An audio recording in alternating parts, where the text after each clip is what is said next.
Good morning and welcome to First Things First. I'm Jenna Wolfe. That is the Hall of Famer Cris Carter. This is Nick Wright. We got a big Wednesday show for you today. Enes Kanter's going to stop by. Nick's got some choice words for Mr. Kanter. That's Mike. No, well, the viewers will see. Enes and I think, have come to an understanding. I'm excited for it. What do you call it? Twitter we had a little kerfluffle, if you will. Yeah, a little verbal spar. Yeah, but I think we'll see. Enes joins Anyway, that should be fun. The Cowboys are now fully preparing. No, that ain't true. Yeah, that ain't true. Cowboys preparing for life without Kanter Zeke. said he was going to snatch off his toupee and drag him down. Okay. So it's going to be fun. You're going to want to tune in. We got to start with some honest answers out of one Rob Gronkowski. You know, so much news this week about Andrew Luck's retirement at age 29. Don't forget, Gronk also retired this past year at age 29. And now we're learning why Gronk, like Luck, just couldn't handle the perpetual cycle of injuries. The five-time Pro Bowler was at an event yesterday discussing why he walked away, but also dropping a subtle hint at a possible return. I want to be clear to my fans. I needed to recover. I was not in a good place. Football was bringing me down, and I didn't like it. And I was losing that joy in life, like the joy. I'm sorry right now, but dang, I really was, and I was fighting through it. And I knew what I signed up for, and I knew what I was fighting through. And I knew I just have to fix myself. When that time comes down in the future, if I have the desire to play football again, if I feel passionate about football again, if I'm feeling like I need to be out there on the field, I will go back to football. But as of right now, that is not the case. It could be the case in 6 months. It could be the case in 2 years. It could be the case in 3 years. It could be the case in 3 months. But I truly don't see it in the foreseeable future in like a week or a month. What it has to take is that desire to know that I want to be back out there on the field. Yes, physically, I'll be ready. I could play right now if I wanted to play, hands down. I could run fast right now. I'm feeling good. But physically-wise, I can do it. Mentally-wise, desire-wise, it's not there. I think one of the things we've learned this week is how big of a component the mental approach and the mental aspect to the game is from everything we heard from Andrew Luck. Very honest words from Rob Gronkowski, emotional at times. What was your reaction to what he had to say, C? Well, I do realize this, that I seemed a little confused afterwards because he had talked about what the game had done to him, and the game was hurting him, and he needed to step away from the game. But he also said, in a month, in 6 months, I could be back. I'm already running everything. I could be back playing that game. So for me, I'm confused. What I'm clear about is that in this new collective bargaining agreement, when they stopped testing for marijuana, and as you could see with the company that he was there representing, I believe there's going to be a number of players that either decide to continue playing football or come back into football because they're able to medicate themselves in a different manner. So this next collective bargaining agreement is a huge deal on a number of fronts. But I don't believe that marijuana testing and it being illegal the way it is today, and I believe if they change the collective bargaining agreement during the season, which they might come to an agreement during the season, you're going to see people like Gronk and others to be like, wow, you know something? I feel like with pain management the right way, a natural way, I believe that I can play in the National Football League. But from a mental standpoint, you can't play this game unless you mentally are clocked in. And that is, I'm willing to do everything to my body, my mind, to put myself so that I can win. The other thing is, Gronk, what he didn't sign up for was 9 years in New England with Bill Belichick, making sure that every interview that he said the right thing, the pressure every single day that they put on their players. So I heard Gronk. I was a little confused about the plain message and everything. But I know playing in New England, that's why guys don't have long careers in New England. That time that he was there, look at all the things that happened, the wins, the losses of friends, Aaron Hernandez, other great players, Randy Moss leaving, other guys that wanted to stay in New England, they couldn't, and the pressure to win every single year. So I feel for him, and he made the right decision, because if his mind's not in it, he shouldn't be out there playing. The other part that I took away from that was he mentioned that after the Super Bowl, he was in tears, not of joy, but out of pain, and that for the month following the Super Bowl, he had trouble sleeping more than 20 minutes, getting out of bed, and it was because of a hit that I feel like I've seen Rob Gronkowski take 100 times in his career. This didn't seem like any out-of-the-ordinary play. I mean, that's a bad hit on his lower leg, but I feel like we have seen Gronk take that type of punishment, and I feel like you see that type of punishment regularly in an NFL game.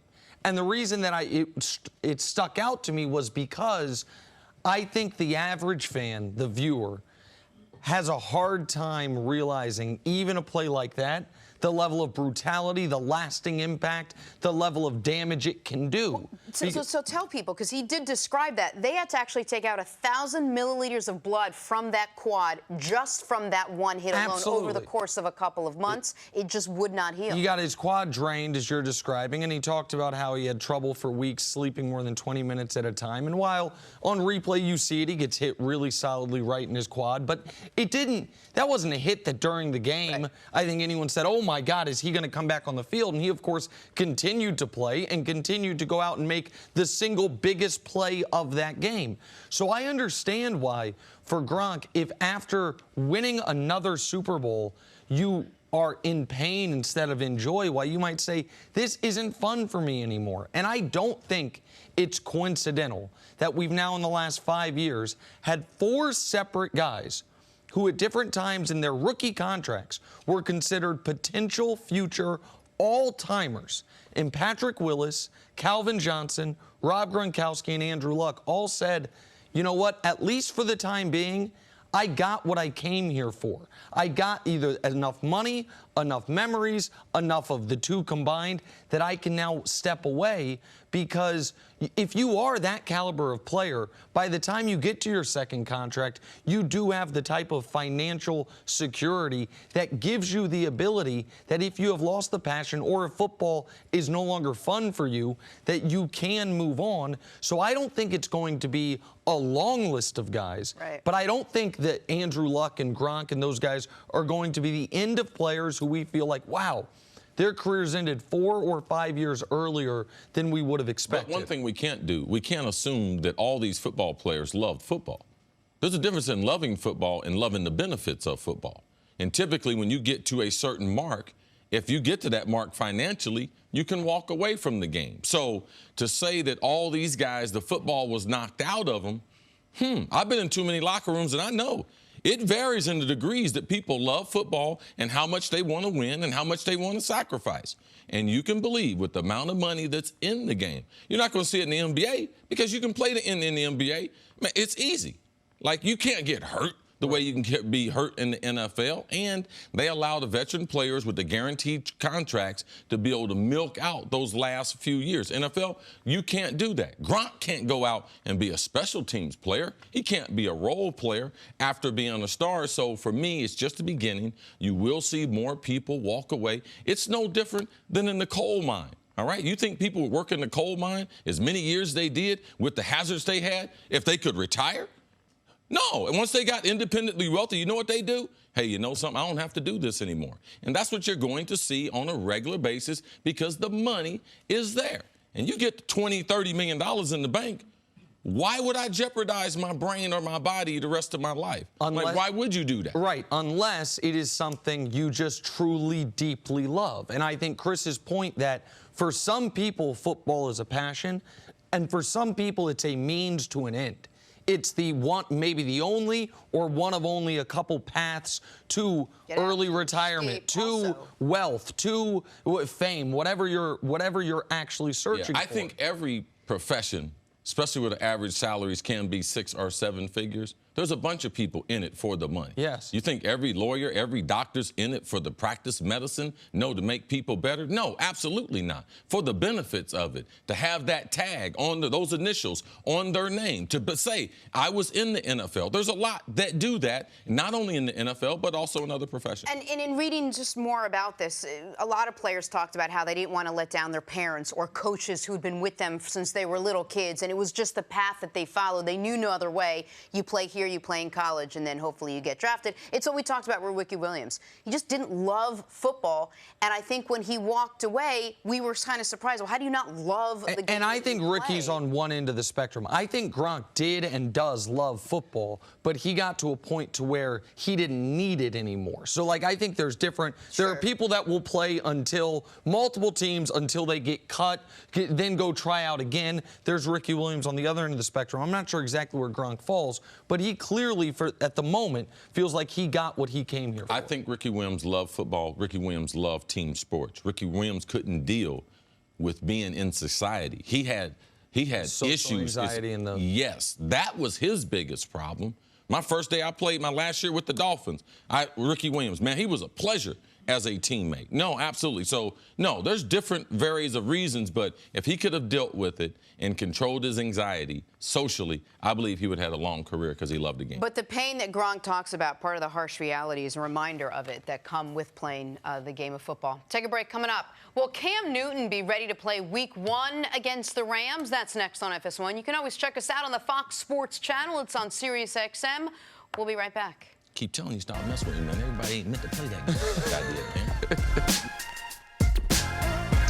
We'll get to Cam Newton in just a second, but first, a little pro basketball in France. PJ Steffens with the trampoline.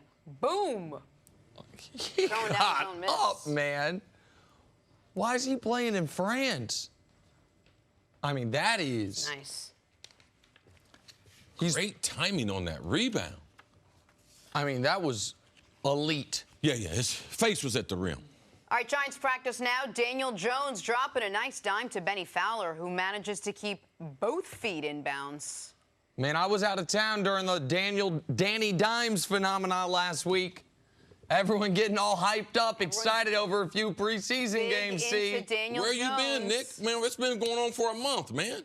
All right, here we go. Best video of the day. Check this out. 8-year-old behind the back twice before taking it to the house. Oh, he does go behind the back twice.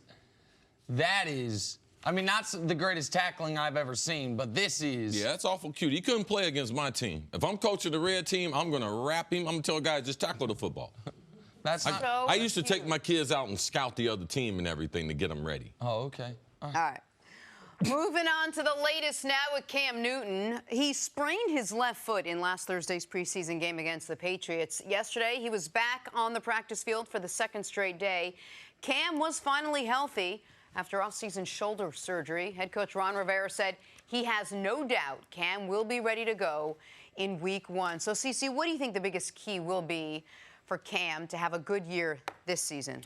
Well, it's fairly obvious the way he was struggling as far as the pass protection against New England in that last preseason game, that everything is really predicated on that offensive line. Can they be an average offensive line? Because Cam will be able to maneuver if they're an average offensive line. I believe their passing attack will be much improved, and that means DJ Moore's got to be able to step up in his second season after being a first-round pick last year. Curtis Samuel's being the second pick from 2017. He should be more adapting to being a wide receiver compared to being a running back / trying to be a wide receiver. But that offensive line is the number one thing. Their running attack, Christian McCaffrey coming out of the backfield, fantasy football, if you can get him, get him. He's going to be one of the most explosive players. They're talking about resting him a little bit, but you can expect him to challenge 1,000-yard rushing, 1,000 yards receiving, but everything starts with that offensive line. I believe their defense will be a top 10 defense.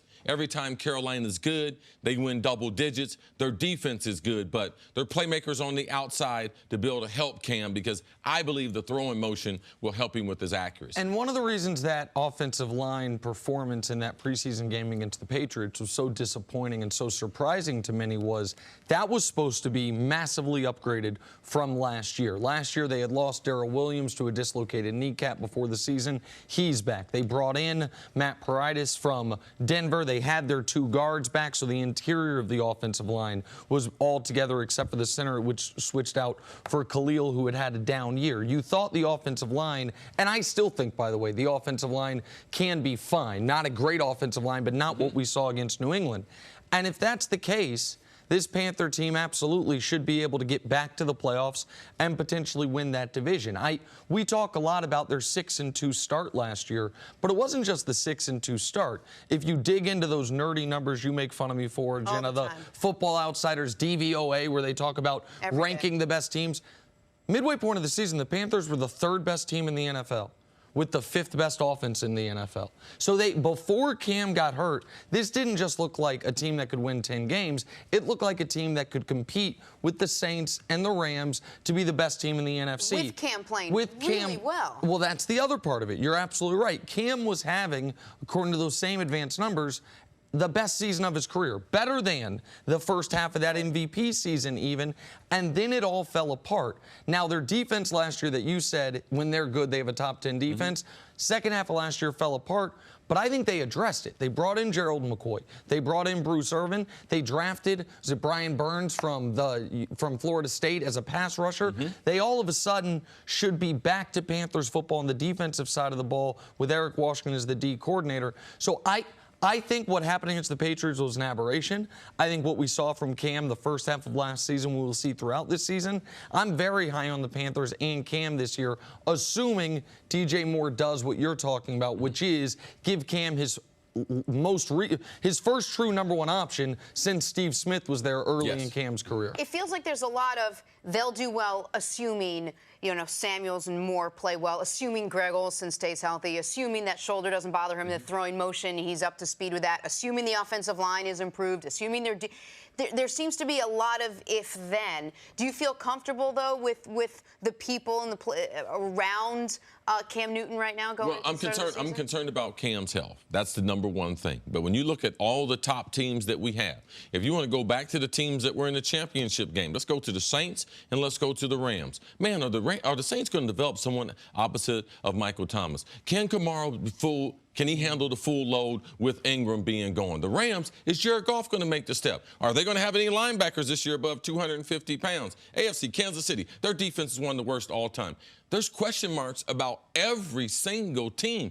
That's the parity that we have in the league. Every team's got warts. Which team's going to be able to cover it up? And their offensive line, Pro Football Focus has them as a top 10 offensive line. If they can perform to that level, you can expect the playmakers to have the types of seasons. But football's a team sport, and that's why you have to connect. There is no great offense without a decent offensive line. Look at the best offensive teams we have, productivity and points, and you'll go down and look like that's one of the best offensive lines. That's one of the best offensive lines. So that's why when we put it in those order, this has got to happen, this has got to happen.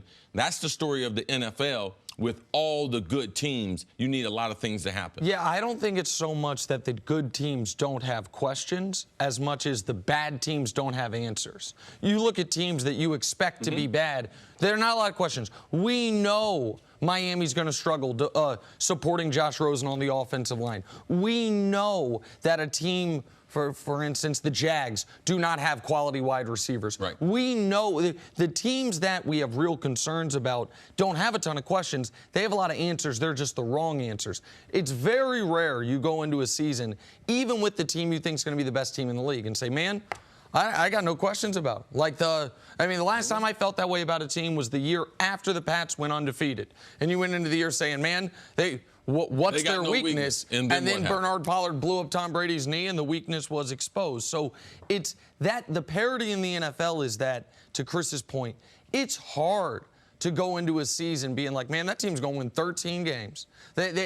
Somebody does it almost every year, but it's surprising. There's a reason the highest Vegas over-under going into years is usually about 11, because it's damn hard to go 12-4, almost impossible to go 13-3. So all these good teams, it's like, okay, they're 9-7, and if things go right, they're 11-5. And that's how I feel about Carolina. For Carolina last year, I think they were on their way to 11-5, 12-4. Then everything went wrong. Cam got hurt, defense fell apart, and they went from 6-2 to 7-9. All right, the news again. Head coach Ron Rivera says that Cam Newton should be ready to go for Week 1. Take a break. Coming up, does Antonio Brown need to move on from Big Ben already? That's next on First Things First.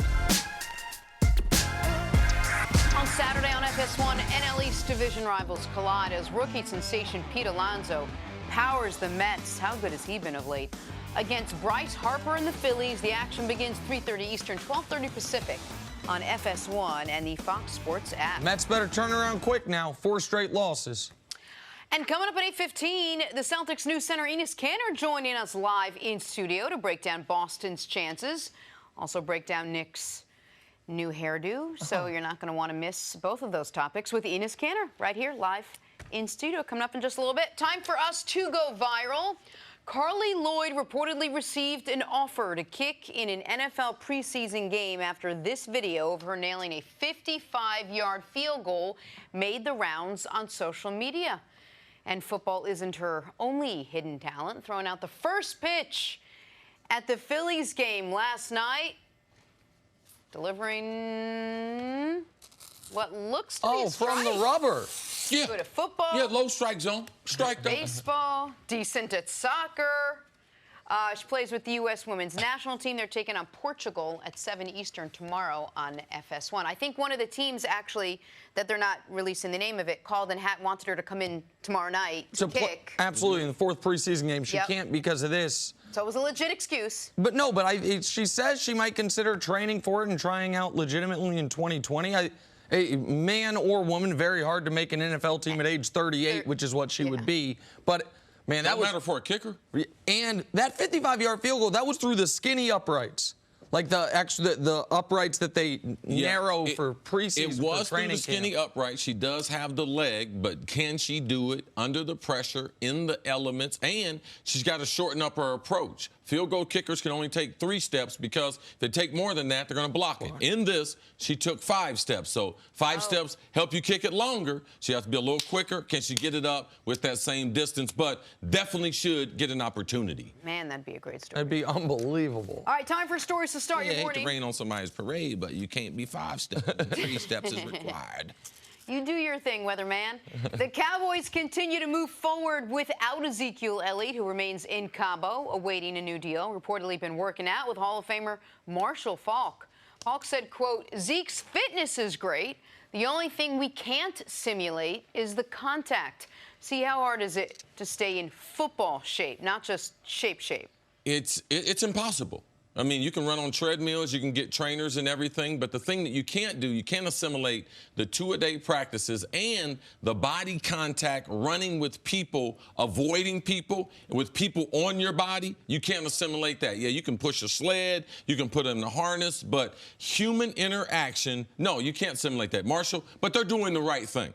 Marshall Faulk is a good guy for him to be around to get him ready, but he knows you need a couple games before you start getting used to getting your body built up for that contact. This is a position, and Zeke's at an age that I do think that he's going to, when he does return to the Cowboys, I don't think he's going to fail any conditioning test. I don't think that he's going to be slower, but to Chris's point and Marshall Faulk's point, he's going to have been training by himself as opposed to having people pull him to the ground. So that'll, of course, take a bit of an adjustment. We can't take for granted. Practice is important. That's why we have more injuries. The less contact with this new era of players, you start seeing more and more injuries. Their bodies are not ready to stay healthy for a full 16-game season. All right, moving on. Yesterday, Eagles receiver Deshaun Jackson broke his finger in practice. However, he is expected to be ready in Week 1 when the Eagles play Washington. See, how hard is it to recover from a broken finger?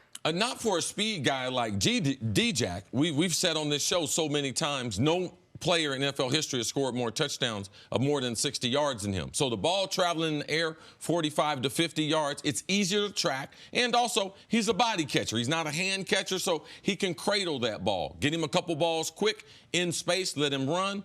Throw him some deep ones. That's what he should be doing the first couple of weeks of the season. But he's had a spectacular training camp. The best Eagles player offensively has made a spectacular play almost every day of training camp. And obviously this isn't great news, but it doesn't appear to be truly bad news either.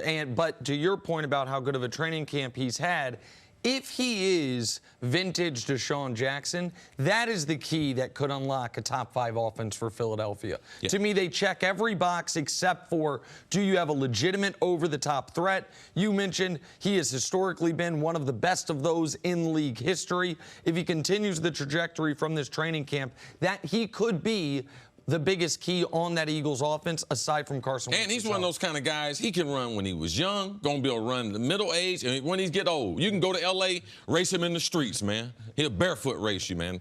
That's the kind of speed he's got. All right, finally, if you're anything like me and you're worried about the status of Antonio Brown and Big Ben's friendship, worry no more. There really isn't one. After 9 years together in Pittsburgh, where the two kept their working relationship relatively private, it seemingly came to a head yesterday. AB replied to a since-deleted tweet of an interview Big Ben gave where he said he wished he didn't call out AB after last year's Broncos game. In response, Antonio Brown tweeted, "Never friends, just had to get my ends. Shut up already." In short, they're not friends anymore. See, why can't AB let this go? Why is it hard for him to just walk away from the whole situation in Pittsburgh? Well, there's a number of people in Pittsburgh, and I would say Ryan Clark in particular. He told us who AB was, but we just don't want to believe it. We're just, oh, maybe this is just, maybe this will get, oh, maybe he'll stop. No, this is who he is. Ryan Clark told us this. One of his teammates, now Ryan Clark's on TV, got a lot of respect for Ryan, and for Ryan to give you that type of intel, because we have that intel on a lot of players, but we just keep it. We don't want it until they expose themselves, and then when they expose themselves, that's when you start hearing, yep, this is the way the guy was. And people think that as you go on in life, and the more money you have, the more success you have, that it changes people. Yes, it changes them in this sense. It makes you bigger what you already are. It magnifies whoever you are, whatever your characteristics are. When you get some money and you get rich, you just become bigger in doing that. And the Pittsburgh Steelers, it's been well documented. They empowered not only AB, but other players. Ben Roethlisberger, within that system, how they run their football business, and he just became a monster. That's why he's in Oakland for a third and a fifth. You don't give up 100 catches, 1,400 yards, 10 touchdowns, just shoe fly. Oh, go over there for a third and a fifth. No, you don't do that unless you really have some internal problems. And Ben is doing all the things that you would want him to do. Now, Ben might be lying, but I like that. At least he's doing it. Going out saying, man, I wish I wouldn't have done that, because he really shouldn't have said that. So, AB, this is just the beginning. I keep saying this. This will continue in Oakland because the management is allowing him to do that. I only disagree with one thing you said, and that's the very end, when you said Ben is doing all the right things. Listen, Antonio Brown. Well, what did Ben do wrong by saying? No, I'm about to explain it. Antonio Brown obviously has exhibited erratic, irrational behavior, and he appears to have taken the mantle of the biggest diva in the NFL without, I don't even know who's the closest second place. Like, I think everyone acknowledges that. But that was not a real apology from Ben Roethlisberger, and if you watched it, it was a, oh, I'm sorry, but it was actually your fault. It was, I shouldn't have criticized Antonio. It ruined a friendship. I feel bad. As it happens, in the same game, I criticized James Washington. He thanked me for it. And now he's playing great, and it helped him. So, yeah. So, listen, did AB run the wrong route? Did AB run the wrong route? Possibly. What did Ben say? That AB ran the wrong route. Okay, you need to take Ben on his word. Ben said, I wish I wouldn't have said it, but it needed to be corrected. Right, but it was, but if we're going to get into the minutiae of that play, that was a play where Ben threw a pick to a D tackle. I understand. He didn't say that the route was his fault. There was a few things wrong. Ben shouldn't have thrown it, and the route were wrong. Both can be correct, man. Right, agreed. But if I don't show up to a show, and you, during that show that I didn't show up to, you have a segment where you screw something up, and it's afterwards, it's like, well, C did screw up that segment. Yeah, but I wasn't here. So, like, yeah, AB ran, he improvised. That's not a good example, because they were in the same play. The point is, one error was drastically worse than the other. Okay, this is the reason why. Just listen to me on this. Ben is forced to throw that ball because AD didn't get his proper depth. If he had gotten his proper depth, Ben wouldn't have had to force it. If he goes 3 to 5 yards, goes in the end zone, Ben has a chance to pause. But when you flash as a wide receiver, a lot of times you force the quarterback to throw the ball. A lot of interceptions, I tell you all the time, are the wide receiver's fault. So I've had a lot of these conversations. I know how it works. And if I break my mark quicker, it makes him rush. It's timing, and we're both depending on each other. Okay, but all right. So let's just I'll just take all that as fact, all right, and say that play specifically was entirely Antonio Brown's fault. That does not change the point. The point being that Big Ben, who's thrown multiple interceptions in the end zone that weren't just the receiver's fault, Big Ben, who threw 16 interceptions in the NFL, near the league lead last year, went out of his way, as he has in the past, to blame others, whether it's their fault or not, which we do not expect from franchise quarterbacks in this league. But the point I'm trying to make is, when we say, why can't AB let it go, AB is going to be who he is. It would appear Big Ben, the new and improved, clean-shaven, slimmed-down Big Ben, is also going to be who he is. Because he appeared to take the high road in that interview for just a moment and then got his point across the way he wanted to. Both of these guys were clearly, one thing that is clear, that was not a real friendship on either end. Big Ben knew he maybe had to placate Antonio a bit. Antonio said he was doing what Cris always said he was trying to do, which is suck up to the quarterback to a degree, because he's trying to get his catches and his money. All those things seem to be true, but no matter how crazy Antonio Brown acts, I can't change the history that in real time we knew, whether it was the offensive coordinator, the head coach, the coming out of the locker room for the anthem, criticizing teammates, that Big Ben has some of this responsibility on his hands. No one has tried to say Ben wasn't part of it. But I'm explaining what happened, and Ben actually gave us great insight, because this is what I know. I know both the players involved. I know the coaches that coached them. And when AB was a younger player, he was just like James Washington. Ben was texting him, and AB was doing his job and shutting up. So Ben used that as an example that when AB was like James Washington, I was doing the same thing. So I'm glad Ben gave me the insight. I'm not in the blame game. I know wide receivers, and I know quarterbacks, and I know the communication that goes on. I've been knowing AB for a long time. I'm not new to this. Both of them are at blame. But when Ben says and gives us insight of what happened, the wide receivers are very responsible for a lot of the mistakes that quarterbacks make. If you don't get your depth, you make them. You make them jump the gun, and you make them throw the ball to you, and bad things happen. Same thing happened to the Pittsburgh Steelers. They didn't explain as well as I did, but that's what happened. Okay. Let's move on to Aaron Rodgers. For just the second time in his 15-year career, Aaron Rodgers will be starting his season with a new head coach, and that's Matt LaFleur. Rodgers was a guest with Adam Shine on Mad Dog Sports Radio, discussed his relationship with LaFleur. Take a listen.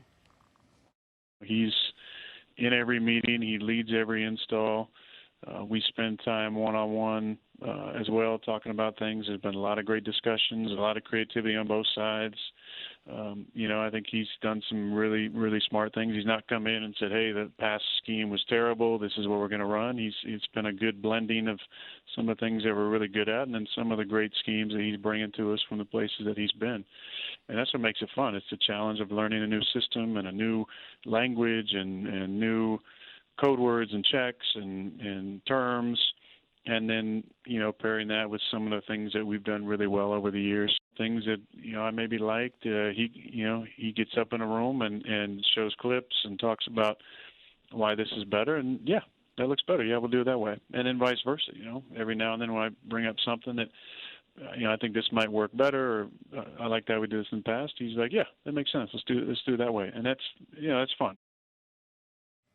All part of LaFleur's effort to try to help this team work smarter, not necessarily harder. And obviously that would in turn help Aaron Rodgers make the game just a little bit easier, less pressure on him. What are you looking for from this Packers offense? Well, this is going to be unusual in what we're seeing, because it's going to be a blended couple of offenses. The offense that they had, very, very, very successful with Mike McCarthy, absent of a running game, because that's one thing that they're going to help Aaron Rodgers. That's what they got to be able to do. But Aaron gave us a really good opinion of what they're going to do. They're going to keep some of the stuff that they did successful.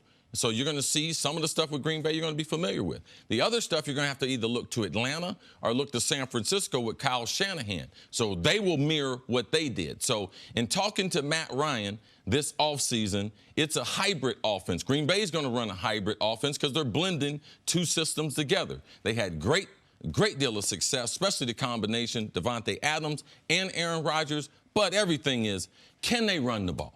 If you can't support Aaron Rodgers with a good defense and a running game, which they haven't been consistent one time in the time that they've been there, the Super Bowl years, if you look at the numbers, look at the defense, look at their rushing attack, those were the best numbers they had. But Aaron Rodgers, to be successful, I'm glad that LaFleur is taking his information in and blending and allow Aaron to be creative. Because one of the things, as a veteran player, that you need the coaches to allow you to still be creative in trying to design things and think of ways to beat the defense. If not, you get stale, you start skipping steps, and you get sloppy and your performance suffers. Well, and one of the things for LaFleur's experience that will be very beneficial to the Packers is last year he was in a team that had to be basically the most run-oriented team in football. Not necessarily because it's exactly what LaFleur wanted to do, but because of personnel. The best player on the offense was probably Derrick Henry, so in the second half of last year. They had enormous questions at the quarterback spot, and so they were run, run, run. The Packers last year were once again, of course, the opposite of that. In fact, I read this morning. This jumped off the page at me. With the lead in the second half of games, they passed the ball 65% of the time. That's the most in the NFL in that circumstance in a half decade. Even when you have the lead, even when you play in Green Bay, when you play in that division, in that weather, they're still with a lead in the second half. Aaron Rodgers, go do it for us. And it was when Aaron Rodgers not fully healthy all year long. And so what I would imagine we'll see is less pressure on Rodgers to have to do everything. And you mentioned Devontae Adams. Rodgers said himself that under last year's scheme, it was more about you beat your man as opposed to scheming guys open. That's probably one of the reasons Devontae Adams had 168 targets. No other wide receiver had even 68 targets because he was the one guy you could rely on. He might actually beat his man. That's going to be different. They're going to have guys who, in theory, get open before the ball's even snapped because of the schematic advantage. And it's super important. The most important thing for the Packers is that Rodgers can get through the season healthy, which he's not been able to get through the first month of the last two seasons healthy. And when you look at their first month of football, it's defense, defense, defense against them. Chicago, Minnesota, Denver, Philly, and then at Dallas, those first 5 games. If you're asking Aaron Rodgers against those fronts to drop back 45 times each game, he's going to go into October with some type of nagging injury at the least. So for all those reasons, I'm optimistic about it. I'm also optimistic about the personnel they've added and some of those changes. And maybe most importantly, I think you're going to have a rejuvenated Aaron Rodgers. I think what had happened there, whether it was McCarthy's fault or not, had gotten stale. And Aaron Rodgers that feels like I've got something to prove at this point after having a couple down seasons and a couple years that have been derailed by either being knocked out due to injury or being hampered due to injury. So for all those reasons, I think the Packers are going to have the best offense in that division and be in really good position to win that division. Are we past the relationship status between these two where their success depends on them getting along? Oh, I don't know what other people are going to do, but any relationship Aaron Rodgers in, I'll watch it. Because he just hadn't been real consistent as far as his relationships. So for me, if you're not good at relationships, they get a young quarterback coach, first time being a head coach, Aaron Rodgers a little prickly. I think you should keep a microphone after the games and after practices. Good stuff. Take a break. Coming up, can the Cowboys be an elite team without Zeke? That's next on First Things First. Back here, First Things First. We're joined by Coach Mangini. Mangini. Whatever the names. Whatever your friends call you. Like 150 shows. I know. Coach, I know you were listening to that Pittsburgh segment. Yes. I'm sure. Go ahead. Speak on it. Coach, speak on it. That's your guy. That's your guy. I don't know. We're not speaking on that. Okay. We'll save that. We'll wait. We'll get to it. We got so much to talk about. Coach Mangini, like sand through the hourglass, Ezekiel Elliott is still in Cabo. still waiting to get a deal done, still working out, reportedly with Marshall Faulk. With the NFL season kicking off in just over a week, many wondering if Zeke would be ready to go if he signed just before the start of this season. As expected, the situation a big topic in the Cowboys locker room. Here's head coach Jason Garrett. Zeke's been a really good player for us. We love him as a guy. We love him as a player. We want to get him back in here. Right now, we're going with the guys we have. When Zeke gets back here, we'll get him integrated as quickly as we can. He'll be a big part of our team. Listen, we're preparing for the season, and you know, we're going to have to play with what we got, and what we got is a damn good back in Tony Pollard. So, you know, obviously you'd want him out here, but we're prepared to get ready for week 1. So does that mean that sort of internally the Cowboys are mentally preparing themselves? It certainly sounds like they've got the pieces in place to start moving forward without Zeke for week 1. Yeah, well, it also means that they've actually talked in the meeting rooms about how they're going to approach this situation with the media. And they've said, look, whenever we talk about Zeke, we're going to say we're moving on with the guys that we have, and we hope it gets resolved, and he's a great guy, and we love him. I mean, there's nothing else the players can say or Jason can say to keep the distractions to a minimum. In terms of impact, look, it's going to be substantially more challenging without him. He is unique. He changes the dynamic of things, and now it's going to be up to Dak to prove that he's worth what he's hoping to get paid. And when you look at his production over the 3 years, he's consistently been there. He's made good decisions. He hasn't lost games, which we talk about a lot. More games in the NFL are lost than won. It's just he's not winning a lot of games. He's not changing a lot of the people around him. I think he's had 23 touchdowns, is the most touchdowns he's thrown in 3 years. To put that in perspective, Tom Brady hasn't thrown only 23 touchdowns since 2003. So it's just a little bit different equation. All that being said, he has great traits. He has great intangibles. It seems like the guys believe in him, and that gives you the potential for growth.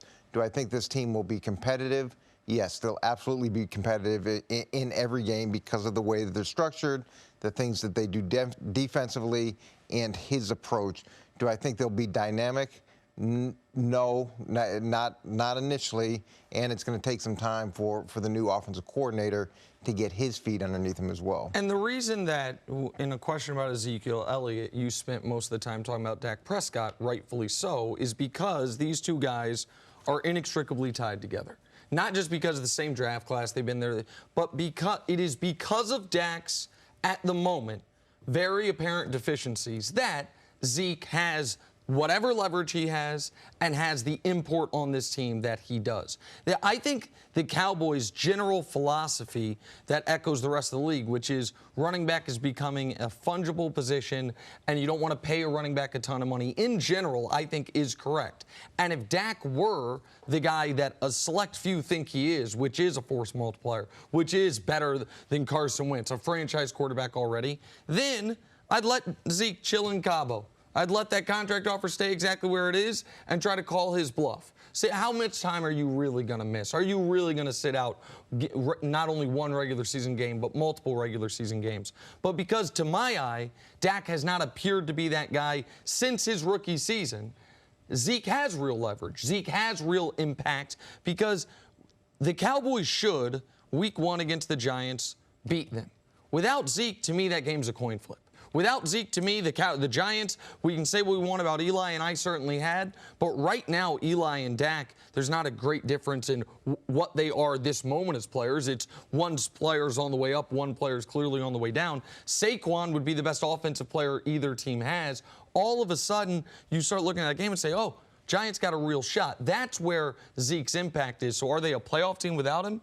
To me, absolutely unequivocally not. Well, I don't think they're a playoff team, but there's no way that the Dallas roster is equal to the Giants roster. Now, I know any given Sunday, anybody can win a game, but there is no owner that would trade the Giants roster for Dallas's roster, even without Ezekiel on the roster. Dallas has a strong defense. They got a great offensive line. What's the Giants' strong suit? Their running back with that offensive line? Running back's the only thing. We can stack the line of scrimmage, and Eli, 2 bad quarters, coach, they start calling for his head. So, no, they're not a playoff team. Throws the calling for his head. But the assumption that oh, we can move on without a special player. And, man, I've been watching these highlights of Tony Pollard, the running back and everything from Memphis, and I looked him up and everything. He wasn't the best running back on Memphis's team. They got a guy named Darrell Henderson, averaged over 8 yards in 3 years there. This guy was a backup, too. So Pollard was not a better runner. He wasn't a better pass receiver. Then Henderson was drafted in the 3rd round by the L.A. Rams, or he might have a shot to play there. So us thinking that some guy in the 4th round is getting ready to shock the world, we have seen it in the NFL, but I don't think it's the case. The only reason why we're talking about it is because Zeke is in Cabo. This is not a guy that he couldn't carry his university, let alone carry the Dallas Cowboys. No, that's not the type of pressure you want to put young players under. It's important that they sign Zeke. And I thought the example that you made as far as the Tom Brady, the 23 touchdowns, in the era where it's so easy to be able to throw the ball, where they struggle in the red zone, plus 20, where they struggle, it's an indictment of who is the better player in this. Zeke has no weakness. They have Super Bowl aspirations if Zeke is there. You could just see, though, how both sides have all this leverage. Zeke knows who this team needs without him, and Jerry Jones is Jerry Jones. You wonder who's going to flinch first. But you could see maybe this going a little longer than we originally thought. Well, when you watch the last preseason game against Houston, that came out, and he put together a pretty good drive. And the touchdown that he threw, he moved around the pocket. He allowed the receiver to uncover, threw a nice ball. They scored. Then Dallas forced a fumble. Then they came back, and they sacked. They forced another fumble on a sack, and then they blocked a punt. There were a lot of good things from Dallas that were completely outside of the running game. And that, to me, is what gives them hope as they go through the season and makes them a potential playoff team. And in terms of how much money, like underpaying running backs, we're not talking about them making him the 20th highest paid running back. No. There's some discussion over whether he should be the highest paid running back. Or the second. And at some point, you gotta find a middle ground. You've got to find some place where you say, look, I've only been in the league X amount of years. I've got 2 more years left on my contract, and I've also had some issues. There's going to be a little bit of give and take here. Zeke's clearly trying to have it, trying to have it all ways. He's trying to get paid early and get paid like he hit free agency. Usually you set them... And get paid like a guy that hasn't had any off off the field. No. There's no doubt about it. Zeke is trying to say, it's like I'm a free agent with a perfect track record as opposed to a guy with 2 years left on his contract who has a spotty track record, which is why this, to Jenna's point, is taking as long as it has because he thinks the Cowboys are going to blink. We'll find out in the next 10 days or so. Don't back that owner up into a corner. Don't back that owner up in a corner because it won't end good for you. All right, Coach, stick around. Coming up, Gronk explains the Patriot way. You probably have something to say about that. Next on First Things First. Football season is finally here, and as you head to and from the stadium to cheer on your favorite team, NHTSA would like you to remember there are risks to driving drunk. So this season, let's all make sure to drive safely and responsibly, drive sober, or get pulled over. Back here with Coach Mangini, and we're talking Patriots. In a newly released clip from earlier this month on The Shop, 5-time Pro Bowler and recently retired Rob Gronkowski gave some insight into the oft-discussed Patriot way. He said that, quote, not even Tom Brady gets treated like a superstar on that team. So, Coach, how does this dynamic set the Patriots apart from other teams, this Patriot way that we talk so much about? Well, because when you have the greatest football player with an incredible amount of success, tons of money and fame and all the things that go with what he's been able to achieve, who sits in a room and is coached like everybody else, there's nobody else that can sit in that room and have hurt feelings if they're coached hard too. And it doesn't matter whether it's an offensive player, a defensive player, members of the coaching staff. When you get into that room, everybody is getting coached. Everything is getting pointed out. And some people will get hurt feelings because they'll say, why are you calling me out? Why are you putting me on blast? Whatever term they want to use, without the realization that all of our lives are intertwined based off of how we perform together as a group.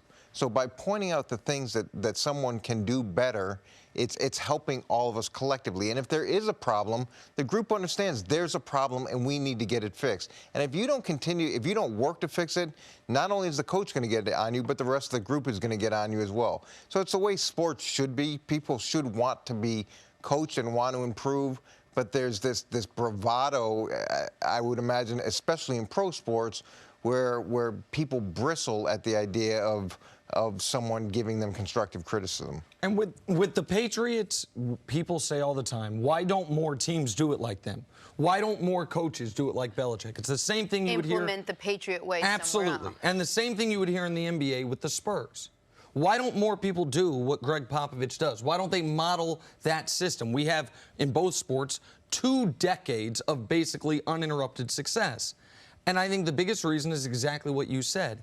It's not just the coach and the philosophy. You have to have your best player, and it certainly helps if your best player doubles as one of the greatest players ever, buy into it. Tim Duncan, it's the same thing you hear from former Spurs, that Pop will curse him up and down, or would when he was still playing, and he would take it. So how could a rookie then say, wait, why are you talking to me that way? Brady submitted himself to it, which is why, even though we question, is Belichick going to move on from Brady? Is Brady unhappy? Is he fully appreciated?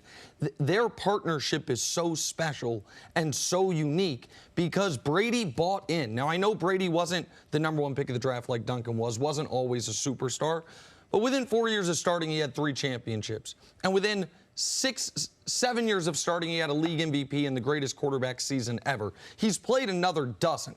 He could have at some point changed. He could have at some point developed more of an ego, to become more, okay, that might have been fine when I was young, but now, chill out. And he appears to never have. Same with Duncan, and it is what, to me, has allowed that infrastructure to exist for as long as it has, is even as Brady has gotten greater, his ego has not, his entitlement has not, and it allows Belichick the free rein to coach the team exactly how he wants, whether it's Brady setting the example in the meeting room or when it comes to negotiating salaries. All of the things Brady does enables Belichick to run that team the way he wants to. Well, look, the reason a lot of people don't do it is it's not fun. We've heard other people who won a Super Bowl say, it's just not fun there. It's not fun. It's not fun. It's hard work. It's arduous. It's grinding every single day. It's being willing to go in and focus on the moment, and it wears on you. And you've got to have a special mentality when you go in there. But all that being said, it brings out the best in you as well. And you know, Danny Amendola had great seasons there and goes to a different place and had a totally different type of approach and lifestyle, and it hasn't been the same. You're just constantly pushed to be your best, and you've got to be willing to accept that. But I can tell you, it's not fun, it's not easy, but if winning championships was fun and easy, you know, everybody would do it.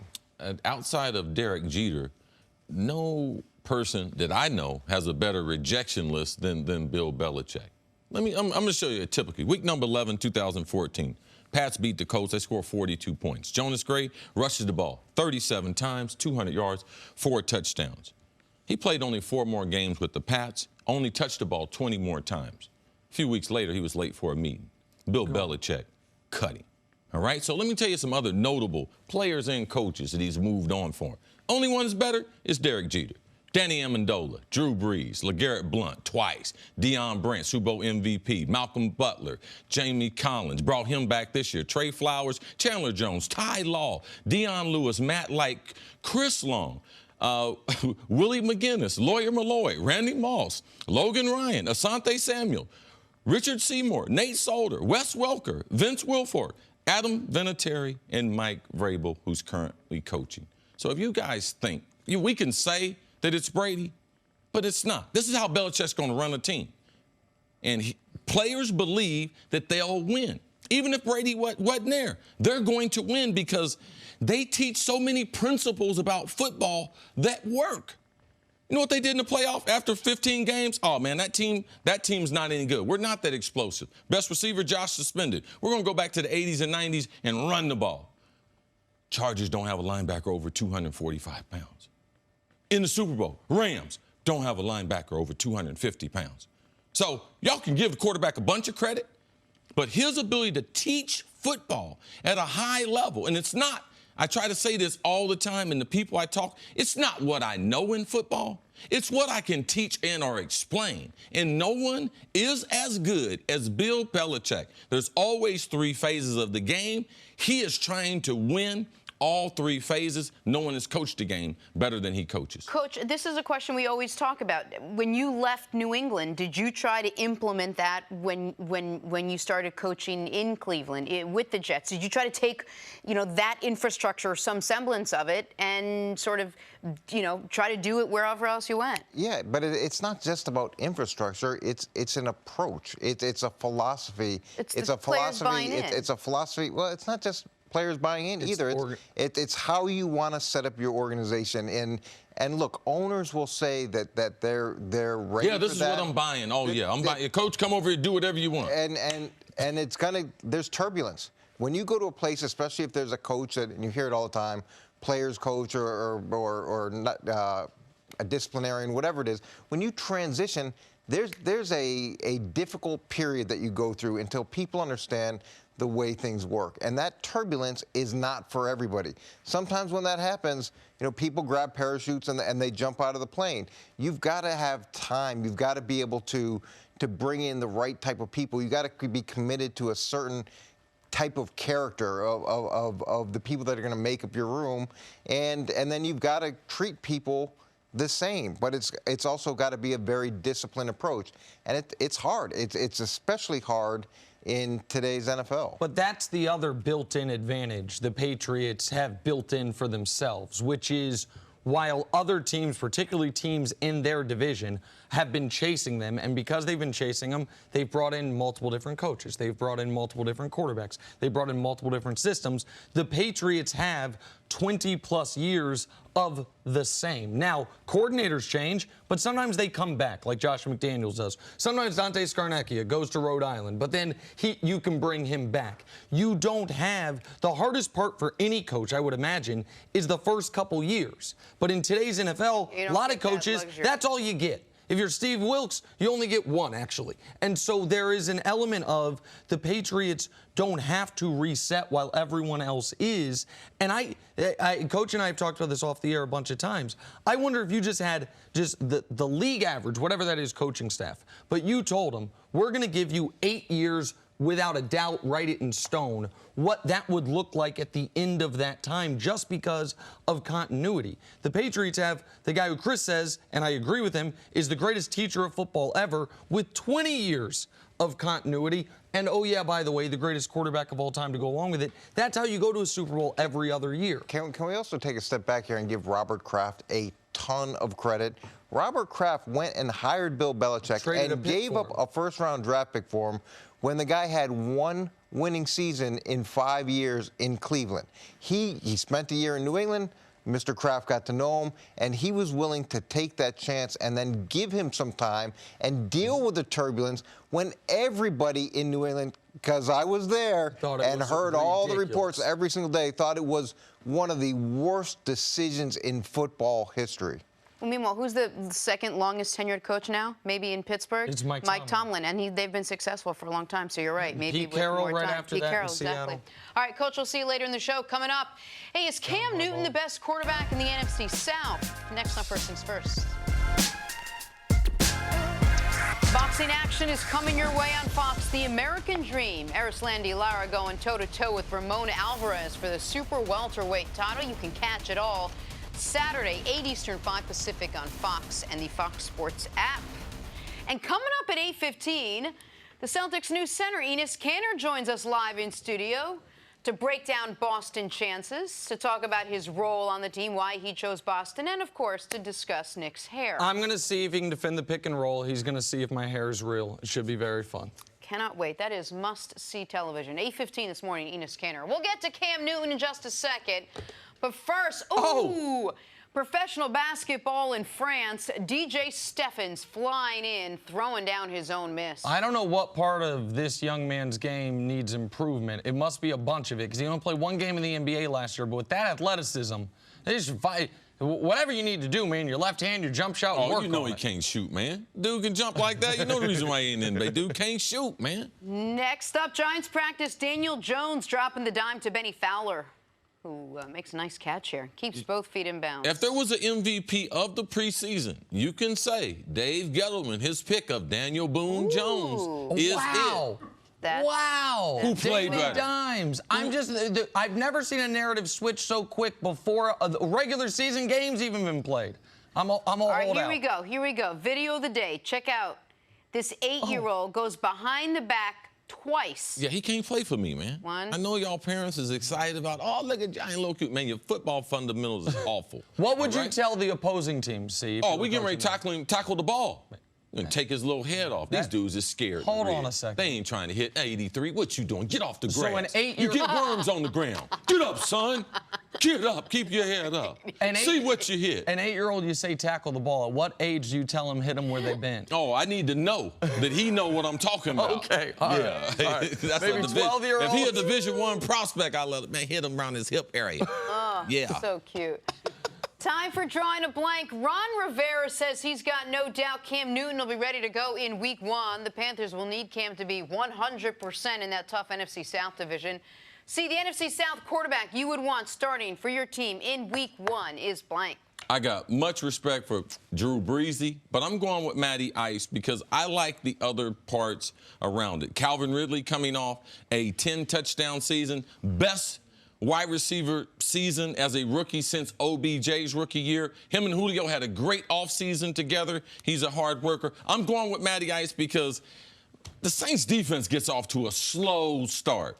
So that's the only reason why I'm not going with Drew Brees. If it were NFC South quarterback I'd want starting the final game of the season, I might say Matt Ryan, because I have concerns about Drew Brees after last year's ability to hold up over the course of the year. But Week 1, I am going with Drew Brees, and opponent matters in this regard. Atlanta's got at Minnesota, while New Orleans has Houston. Houston probably won't have Jadeveon Clowney. We don't even know if Clowney's going to be on the roster at that point. Almost certainly won't be playing. So Drew Brees, after the first 3 months of last season, he was neck and neck, if not ahead of Patrick Mahomes for league MVP before he fell off. I think he starts this year really well. See if he can finish it better than he did last year. All right, you mentioned Jadeveon Clowney. The Texans are reportedly trying to trade the 3-time Pro Bowl pass rusher. He's met with the Dolphins, but would prefer to land with either the Eagles or the Seahawks. So, Nick, the team you want to see Clowney play for this year is blank. You asked me this a few weeks ago, and before there had been a supposed interest, I'd mentioned the Eagles. I think the Eagles have the right players to trade to the Texans because of their depth on the offensive line. I also think Philadelphia, if they could add another pass rusher similar to what they had when they won the Super Bowl, that rotation, I think it's a great fit. It would take Howie Roseman doing some real salary cap mechanics there because they're up against it. But I say Philadelphia. I think it would work for the Texans, work for the player, work for the Eagles. Yeah, I think the climate for Jadeveon Clowney around the league is lukewarm. People don't believe he's a great talent, body. He's been injured an awful lot, but he has no special rush move. He's got no unstoppable. Tell me what he does better than anyone else in the league. Nothing. So, to me, I believe he's overrated as a player. I don't believe the Eagles will make that type of investment. He's better off staying right there with the Texans. They don't have a general manager. He need to fool somebody into paying him, sign that tenure, and get on to camp because I don't believe they're going to invest him in a long-term contract because they're concerned about his body. All right, moving on. Aaron Rodgers was highly complimentary of his new head coach, Matt LaFleur. Rodgers said, LaFleur has done some really smart things with the offense. The Packers looking to win their first division title since 2016. See, the winner of the NFC North this season will be blank. The Bears. I believe top to bottom, they're the best team. I'm scared of their kicking situation. Given the way their season ended last year, I believe Trubisky makes the leap. Their coach, as an offensive mind, you could see being tutored under Andy Reid, the creativity. I believe that's going to go to another level in their defense. With Khalil Mack, the whole offseason and training camp, the way he started last year, the Bears, I might be picking them for the Super Bowl. Just a little preview. I really like the Bears defense. I really like their coach. I think he's underrated. And Mitch Trubisky, it's a big year for him, but I think he's probably been slightly underrated by the general public for what he did last year. But despite all that, I'm going to go with the Green Bay Packers. They've got maybe the best player in football. I think they finally spent smart money on He's better than Patty Mahomes? Did Nick Wright just say that? No, because I said maybe. I said, well, what's the maybe on? This is a show. You can't be, well, maybe we'll be here tomorrow. Man, say something. They've got the best player in the NFC in Aaron Rodgers. Oh. And so, well, I said something there. And so I'm going to go with Aaron Rodgers. You said he hadn't won the division since 2016? 2016. You can't be the most talented quarterback maybe in NFL history, other than Patty Mahomes, of course, and go 3 straight years in your prime without winning your division. Green Bay Packers is my pick. All right, moving on to Von Miller. Hall of Famer Bruce Smith was singing his praises, saying Miller is, quote, a very special talent. He's got the full package. Since being drafted back in 2011, his 98 sacks are the most in the league. CC, the best defensive player in the AFC, is blank. Ooh, man, I like Von Miller. I like it. I like what my guy Bruce Smith. Bruce and I are good friends. Bruce loves football, loves pass rushers. But I'm going to go with Stephon Gilmore. They're in New England. Underrated as a player. I believe their secondary will be the best in football. Now, I am concerned. They got some little issues with one of their safeties and everything as far as a little product being at his house and everything. Allegedly. Yeah, so we got kids, man, watching the show.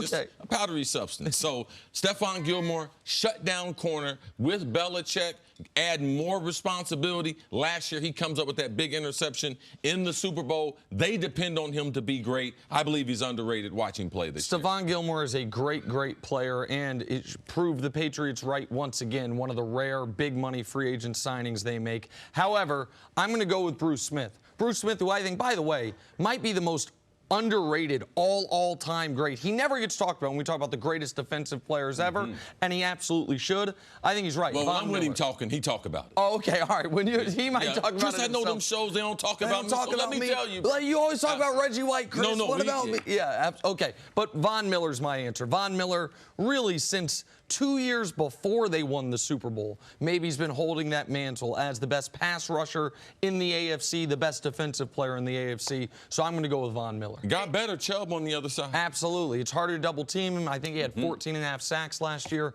Von Miller. I'm Sarah Kustak, and before the show moves along, here's a quick word from our friends over at the Fantasy Footballers podcast. The NFL season is back, and that means one thing. It's fantasy football time. Dominate your league by subscribing to the #1 fantasy football podcast on the planet, the Fantasy Footballers. Fantasy Footballers podcast is the most downloaded fantasy football podcast for a reason. It has the most accurate rankings as measured by Fantasy Pros, so you have a leg up on your competition. The Fantasy Footballers was the winner of iHeartRadio's Best Sports Podcast and have over 20 industry awards since 2015. Simply put, these guys can help you win your league, and you'll be entertained in the process. Subscribe right now to the Fantasy Footballers podcast on Apple Podcasts, Spotify, or whatever you listen to podcasts. You can also visit them on the web at thefantasyfootballers.com. Subscribe now and dominate your fantasy football league. All right, take a break. Coming up, are the Cowboys prepared for life without Zeke? That's next on First Things First. College football is back this weekend, beginning with the all-new Big Noon kickoff pregame show. Then it's right into the action as FAU visits number 5, Ohio State, Saturday starting 11 a.m. Eastern on Fox and the Fox Sports app. The newest member of the Fox family, Urban Meyer, sat down with new Ohio State head coach Ryan Day. Here's a sneak peek of their conversation. Every head coach puts their stamp. What is this team going to be? What can the fans of Buckeye Nation, a Ryan Day football team, how's it going to look? It's toughness. When I go back and I watch films of Woody, I listen to Earl Bruce and Coach Tressel, Coach Cooper, and then being around you this thing has been built on toughness. And more, we have to be tough. We have to be physically tough if we want to win the Big Ten and we want to go where we want to be. And we have to build that. And we have to be mentally tough, physically tough, emotionally tough to withstand the season. And then also the second part of that is love. And that's been a big part of what we've done. We call it tough love. And the love is the love for your brother, that obviously you built, but we're trying to build on that, enhance that. All right, you can catch the full interview during Saturday's debut of Big Noon Kickoff, 11 a.m. Eastern on Fox, prior to the Florida Atlantic Ohio State game. See, what will Ryan Day's biggest challenge be in his first year? I just got the chills whenever I hear that music. I think that anytime you replace a legend, and what they're trying to do with Urban Meyer to Ryan Day, they're trying to duplicate what Oklahoma did when they replaced Bob Stoops a couple years ago. Young, offensive-minded coach who could work with quarterbacks. That's why they've had 2 Heisman trophies since then. That worked pretty well. They have studied Oklahoma's program. They've talked to the coaches. Bob Stoops is from Ohio, so they're trying to duplicate. He's not trying to change Ohio State. He will put his fingerprint on there, and they will be a tough football team. Last year, Urban was suspended, so he opened the team up. He coached them through training camp. He coached them at the beginning of the season, so this is not his first opening. I expect them to look better than teams would look opening week. Just real quick, most important question, though. They're going to cover the 27.5, so you got to get the season off started right. Fox bet, man. Take it, man. They the Buckeyes, man. Be careful with the Buckeyes after that. First week we good with Lane Kiffin. Lay the 27.5. Yeah. Pull the whoop down. Yeah, after that, be careful with them covering because their defense might be a version of what we saw last year, which couldn't stop a nosebleed. Drive out to Jersey. Little Fox bet action tonight. Time for us to go viral. You are a weirdo. Check out this reporter for the Russian Premier League. He's a pro. Getting crushed by a sprinkler live on air. But he keeps going. Taking it like a champ. Was still reading something on his phone, no less. Oh, no. He keeps doing the report. It's about to get worse for him, though, because that's coming back in that direction. Wait for it. Oh, yeah, right in the face. Barely acknowledges. Jenna, does this remind you of any of your days in Binghamton? Are you saying it because you saw it? I did a live shot in the Mets clubhouse. Go ahead. Don't say it, Nick. After they beat the Dodgers in the NLDS one year. And it was raining champagne, and I did an entire live shot. I'll bring that in.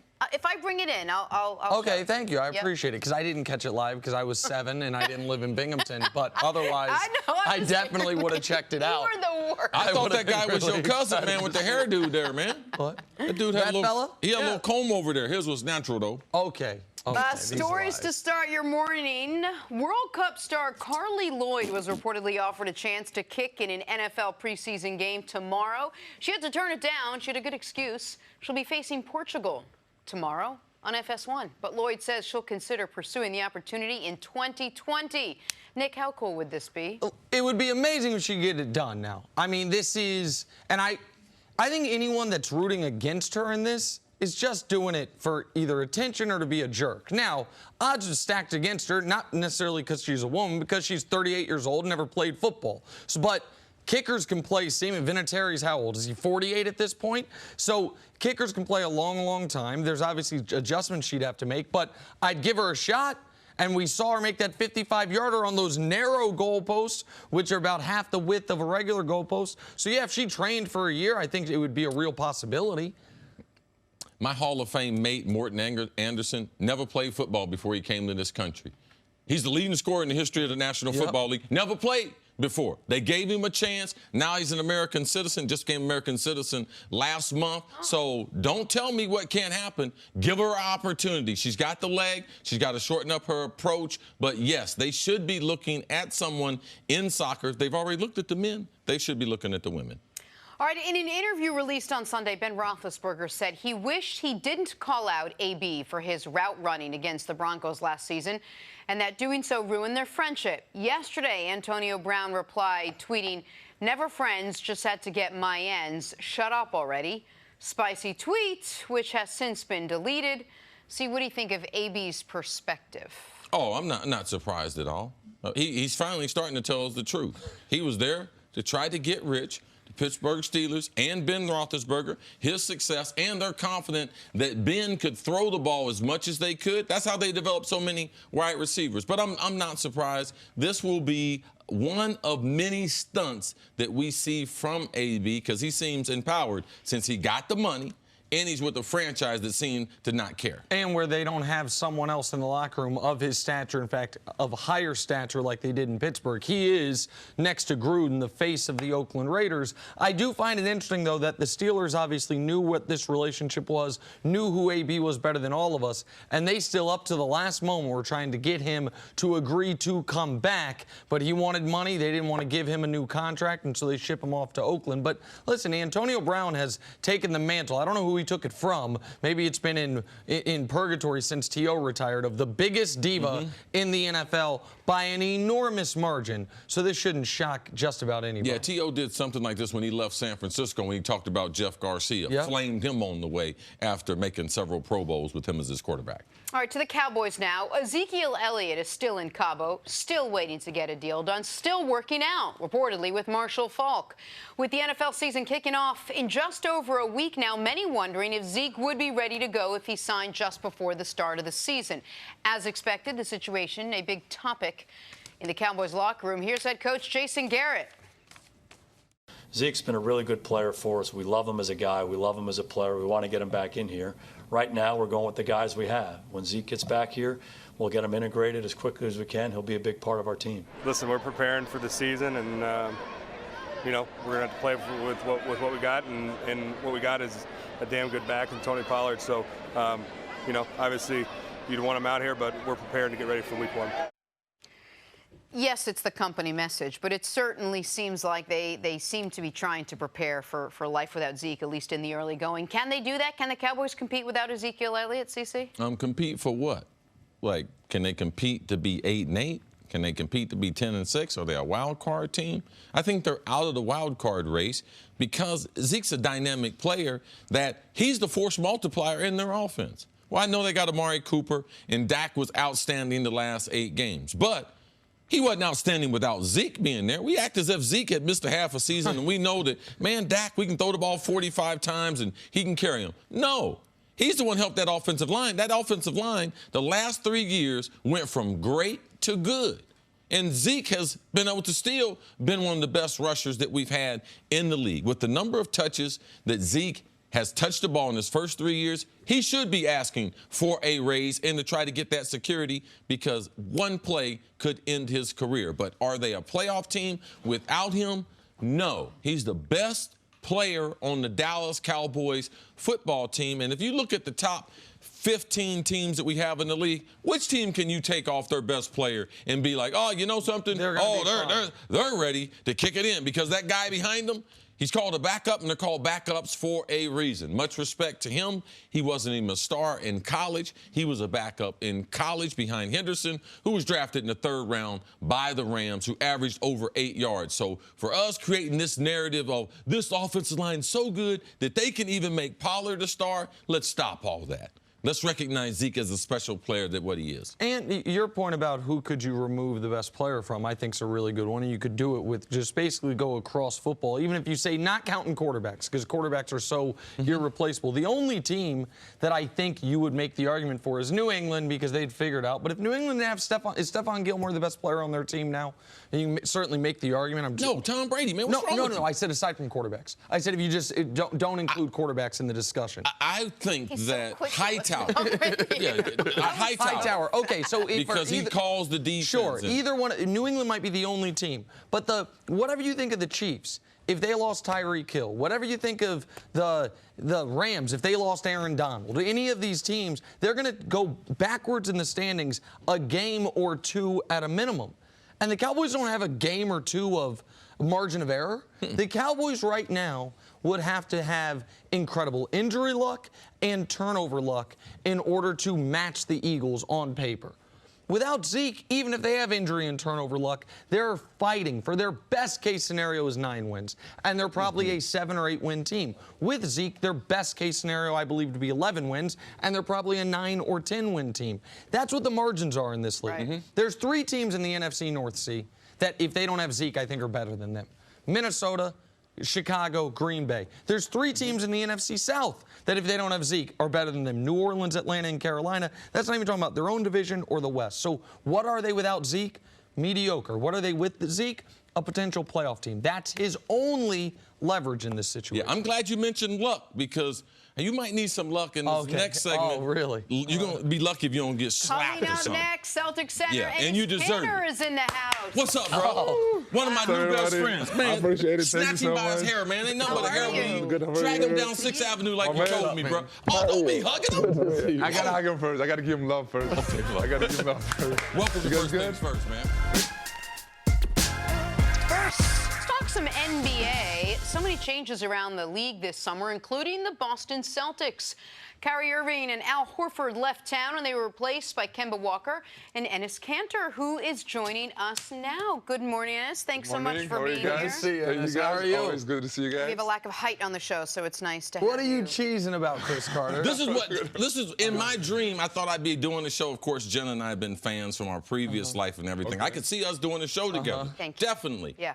This is what Nick would look like if he was an athlete. Wow. No, for real. If I was doing a show with a real athlete, that's what he'd look like. Oh, man, you're starting us off on a great foot.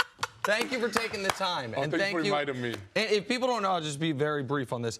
Enes and I had a colorful back and forth on Twitter. Yeah, Nick runs his mouth too much, and dude told him, listen, bro, I'll come here and give you problems. I'll come to New York and snatch you up. No, and then we spoke off Twitter a bit, and I think came to something of an understanding. We'll find out here in the next 10, 15 minutes. But I really appreciate you taking the time. Oh, no, it's very kind of you. And you are doing some things that we really care about. Like, you are an athlete that has some tremendously high values and are trying to make an impact, especially back in your home country. And we like to be able to support you in the things that you stand for. Thank you so much. Definitely. All right, well, let's start with the reason you decided to wear that T-shirt. You were going to wear something else. You said, I'm going to wear this one. So I asked actually the producer before the show, I was like, what should I wear? Should I dress up or you know what? I'm just going to represent my team. I like it. I'm proudly representing the Celtics. Oh, shout out to all the Celtics fans out there. So you're a Boston Celtic now. Talk about your draw to Boston, why you wanted to be there, and what your role is going to be with the team. You know, after I got released from the Knicks, you know, I was always hearing this, you know, the team Boston Celtics. Well, I think when my, you know, the season over after, you know, with Portland, I was like, obviously Boston, one of the, you know, the best teams out there, organization, very well run. So I was like, very well run. When the clock turned 6 o'clock, you know, Danny Ainge called me. And I answered the phone because I talked to him before. So Danny Ainge called me. I was like, it was a deeper voice. I'm like, hello. He's like, hello, Enes. He's like, who is this? He's like, oh, this is Kemba. So Kemba called me from Danny Ainge's phone. He didn't want to give me his number first. I was like, you might not sign with the Celtics. I don't want to give him my number. So I was like, dude, why are you calling from his phone? I was like, oh, so, you know, we want you here very bad. You know, it will be very nice to just come here and let's do it. I'm like, you know, I think as a leader, he was in my draft class. I watched him years and years. I know how good of a leader and how good of a player he is on and off the court. So I'm like, I think it'll be very special. So Kemba was the biggest draw? He was definitely one of the biggest reasons. Definitely one of the biggest. Of course, obviously the fans and then the, you know, TD Garden and then, you know, I'm really big fan of Mark Wahlberg. So I was like, yes, very big fan. Mark, I love it. I'm actually going to hang out with his brother tonight. Donnie. Donnie, yeah. Very so I'm nice. very excited about him too. So that was one of the biggest reasons. That's very cool. Now, you've only been there, and the atmosphere in Boston, everyone just says Kyrie's in Brooklyn now, everything. What's been your sense being around the guys, playing some pickup, talking to guys? What's the sense of this team moving forward post Kyrie Irving?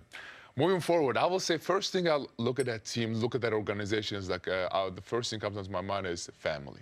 Because from the day one, they opened their arm, give me a warm welcome. I actually got the chance to meet with some of the players like Jaylen Brown, Taco, the big Taco, Gordon Hayward, and of course Kemba.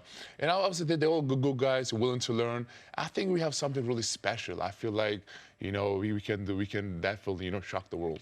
Okay, so let's talk about what I've talked about on Twitter for you, which is your offensive numbers at every step have been unbelievable. Yes. You're an excellent rebounder, an excellent scorer. The problem for you has always been on the defensive end. For the Celtics, this is when they were at their best a couple years ago, even with the injuries, that was a great defensive team. Not a good defensive team, a great defensive team. I have a ton of respect for Kemba Walker, and I've talked about your offensive side of the court. Kemba's undersized. Struggles on that end. We've talked about your issues there. Yes. How will that point guard center defensive combination work? And as a follow-up, what are you doing to try to get better in that area of deficiency? Well, I think, you know, defense is all about communication and trust. So I think all we got to do is just go out there and trust each other. And I think with, you know, the lead with Brad Stevenson, I think just going to go out there and just do it. I think, you know, like you said, you know, the defense was not my thing. until I signed with Portland. But after I signed with Portland, I had amazing players around me like Dame, CJ, Nurkic, all the guys. And I was like, you know, I felt so much comfortable and confident out there. And I think, you know, just with all this, you know, playing like really, really good players like Marcus Smart, Jaylen Brown, Jason Tatum, I think it's going to be way easier. And to follow up real quick, to your credit, in the playoffs, that was the best defense you played in your career. Yes. And what was that playoff run like for you? Well, it was, you know, the first round was amazing against, you know, the OKC, and then I separated my shoulder. So it got tougher because every after, you know, game I was getting shot with my shoulder. So it was just, for me, it was very painful. But I'm like, I cannot quit now. We came this so far. I'm not going to quit on my teammate in the organization. So I was like, you know what? I'm just going to give it everything out there. You know, I was like, I understand it was my contract here. I was like, you know what, this is definitely way bigger than the contract. So I was like, you know what, I'm just going to go out there and just play as hard as I can. Look, there were a ton of storylines, a lot of drama in the NBA last season. When it came to the Celtics, we talked so much about Kyrie Irving being sometimes the hero on that team, sometimes he was a bit of a cancer just because of the way he had relationships. Is there a sense just from the players you've spoken to so far that there's a bit of relief that you could take him out now and Brad Stevens can focus more on the system that he wanted to implement that may or may not have worked with Kyrie? Well, I think so. You know, I mean, no disrespect. I mean, he's definitely obviously one of the best point guard in the league. And but I think I remember when I was with Portland, we came to play against Celtics. And I could feel that, you know, the chemistry just wasn't there. You know, the chemistry wasn't there. There was like a negative energy. But I think, you know, and I think now all we got to do is just stay together and just to keep focusing on what we need to focus and just go out there and just go out there, have fun. And I think, you know, Kemba is a really good leader. I'll definitely pick Kemba any day over. Yeah, I'm glad you mentioned Kemba. He's with a handful, I'm talking about spectacular players that you've played with in your journey around the league. Last year with Dame there, we know that you played with KD and with Russ there in OKC, Kristaps in New York. Yep. I know most players that are playing, they never want to say, okay, who's the best player because it might speak negative towards another player. Just give me some of the positive things. I believe Kevin Durant's the best player you ever played with, but give me some of the positives about Damian and Russ that you would be able to make a case for them, and potentially Kristaps. We're looking forward to seeing him in Dallas. Well, I'll say Russ was the best player I played with. But, okay. But well, I think this players like, you know, Russ and Dame. Well, I haven't played with Kemba yet. I'll put him there too. These players are make himself better, make everybody else better around him. That's what make him really special. And, you know, a lot of people just criticize Russell's game and everything, but they don't know how good of a player he is on the court. And they do know how good of a player he is, but at the same time, he's an amazing personality and character off the court. He was, I will say, not just the best player, best teammate I had off the court. A lot of people say that about Russ, and because he's so intense, people perceive it as something different. Yeah, so I mean, that's what I wanted to tell the whole world. Like, I mean, he's actually a really chill dude, really good dude. Like he was like I said again, he was the one definitely that helped me the most. Give me a story off the court of Russ that people don't know about, stuff that players don't want out there, but give us a story of an experience that would change the narrative for a guy like him. I mean, it's just a regular, I mean, he drinks Snapple, eats gummy bears on a plane, he plays 2K. He's just another chill dude. He opened up 9 book clubs. Oh, yeah, really? I don't know if many people knows that. He opened up 9 book clubs around America. I mean, like I said again, he's actually he's a jokester. He jokes a lot. He doesn't really, because you look at him on the court, he is this like mean guy, get under people's skin. Focused. Yeah, so focused and yells and get texts, but off the court he's a total different guy. What made you say, I mean, Cris didn't even ask it and you wanted to get it in, that Russ is the best player you've played with, when I think most people would think it's Kevin Durant? Oh, Kevin Durant obviously is up there too. He's probably like, I mean, he's obviously one of the top 5 players. But I think, you know, like I said again, not just on the court, I look at the off the court stuff too. You know, so I think we were just a better team. I built a better chemistry with Russ. And if you ask a lot of the OKC guys, they will say the same thing. They build a better chemistry with Russ off the court. All right, so there's 2 of my favorites. One, you have an odd relationship with, it would appear, in LeBron. We can leave that aside. Another one, I think you were with yesterday. A guy who I think still has a place in this league, and that's Carmelo Anthony. Yep. You were with Melo yesterday. Where's he at as far as mentally, his game, and as an active starting player in this league, do you think Carmelo still has a place in the league? Yes, he does. It's sad for me to just see a legend, a player just going through all this stuff. I mean, obviously, so you telling me a guy like that cannot make a 50-man roster in a 30 team? It's definitely crazy. I feel like, yes, he belongs in NBA, and he still can get, 15, 20 points. And I think if you ask the guy, I think he's willing to come off the bench. And I think, obviously I know his personality, I know his character, because I spent so much time with him in summertime playing pickup games, play like one-on-one with him and stuff. He's definitely, good character, and he belongs in the league. And definitely, I think he should be in the league. One of the reasons I think we're really looking forward to next season is we finally have parity again. Now that the Warriors aren't the Warriors anymore, if you take the Celtics out of it, who do you think is the best team in the league? Well, if you don't count the Celtics, I'll say Clippers. Clippers? Really? Clippers, yes. Why? Because I mean, not just offensively and defensively. That defensive lineup is tough. You got Beverly, you got Paul George, you got Kawhi, and you got Harold coming off the bench, and Lou. They're definitely going to be a nightmare. I'll pick definitely the Clippers over. Yeah, you've had a number of battles. The big man, he's not obsolete, but he's changed in a positionless NBA. But give us a little background on some of the big guys in the NBA who you believe are special in your experience of playing against them and what makes them special. Well, I think now we're just, you're talking about the big man, NBA big men, right? Yep, any big man that, a group of. I will say, what I really like, surprise, Jokic. Okay. He is very, if you look at the guy, I'm like, he's chubby. Yes. That cannot really move, is not athletic, and can really block shots. But I'm like, you see the scoreboard, you got like 30, 20, and 10. I'm like, when did you get that?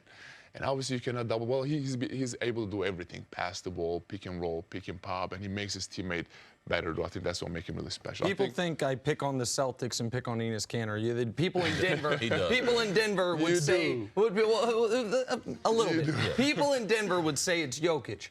It's very interesting what you just said, because when you came into the league, you didn't have Jokic's body, but you didn't have the body you have now. No, I didn't. I was going to ask you about that. Around like 275 when I first get in the league. And what do you weigh now? Ooh, like probably 250. Okay. If Nikola Jokic does to his body what you've done to yours, he's be a nightmare for sure. He's already a nightmare. He'll definitely be unstoppable. I mean, if he could if he lose around like 15 to 20 pounds, he'll definitely be unstoppable.